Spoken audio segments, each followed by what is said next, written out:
ನಮಸ್ತೆ ಸ್ನೇಹಿತರೆ, ನಾನು ಅರ್ಪಿತಾ. ಇವಾಗ ನಾವು ಹಾಲು ಮೊಸರು ತರಕ್ಕೆ ಹೋಗ್ತಾ ಇದೀವಿ. ನಾ ಮುದ್ದನ್ನು ಕರ್ಕೊಂಡು ಹೋಗ್ತಿದ್ದೀನಿ. ಮುದ್ದು ಎಲ್ಲಿ ಹೋಗ್ತಿದೀವ? ನಮ್ದು ಎಲೆಕ್ಟ್ರಿಕ್ ಬೈಕ್ದು ಬ್ಯಾಟ್ರಿ ಡೆಡ್ ಆಗಿದೆ. ಇವಾಗ ಚಾರ್ಜ್ ಹಾಕಿದೀವಿ. ಒಂದು 10 ನಿಮಿಷ ಚಾರ್ಜ್ ಹಾಕೊಂಡು ಹೊರಡ್ತೀವಿ. ನಾನು ವಿಡಿಯೋ ಚೆನ್ನಾಗಿ ಮಾಡಲ್ವಾ ಮುದ್ದು? ಯಾಕೆ ಮುದ್ದು? ಗಗ್ಗು ಚೆನ್ನಾಗಿ ಮಾಡುತ್ತಾ ನಾನು ಚೆನ್ನಾಗಿ ಮಾಡ್ತೀನಿ ವಿಡಿಯೋ? ಮುದ್ದು ಗಗ್ಗು ಒಂದು ಎಲ್ಲ ವಿಡಿಯೋಗೂ ಒಂದು ಮ್ಯೂಸಿಕ್ ಹಾಕುತ್ತಲ್ಲ, ಅದು ಏನು ಮುದ್ದು? ಅದು ಯಾವ ಮ್ಯೂಸಿಕ್?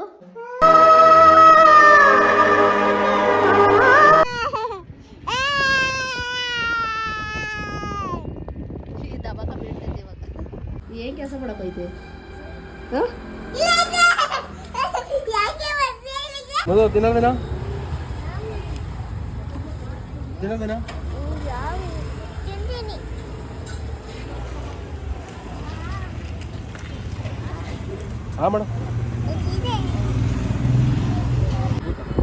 ಏನ್ ಸಕ್ಕತ್ತಾಗಿ ಸೂರ್ಯ. ಯಾಕಿದು ನನ್ನ ಮೊಬೈಲಲ್ಲಿ ವೈಟ್ ಕಾಣಿಸ್ತೈತಿ ಫುಲ್, ಬಟ್ ಅಲ್ಲಿ ರೆಡ್ ಆಗೈತೆ ಸೂರ್ಯ. ನನ್ನ ಮೊಬೈಲಲ್ಲಿ ವೈಟ್ ಕಾಣಿಸ್ತೈತಿ. ಡೈಲಿ ಪ್ಯಾಕೆಟ್ ಹಾಲು ತಗೋತಿದ್ದು, ಇವಾಗ ಡೈರಿ ಹಾಲು ತಗೊಂಡು ಮನೆಗೆ ಹೊರಟು. ಸ್ನೇಹಿತರೆ, ಇದಾಗಿತ್ತು ನನ್ನ ಲಾಗ್. ಫಾಲೋ ಮಾಡೋದನ್ನ ಮರಿಬೇಡಿ.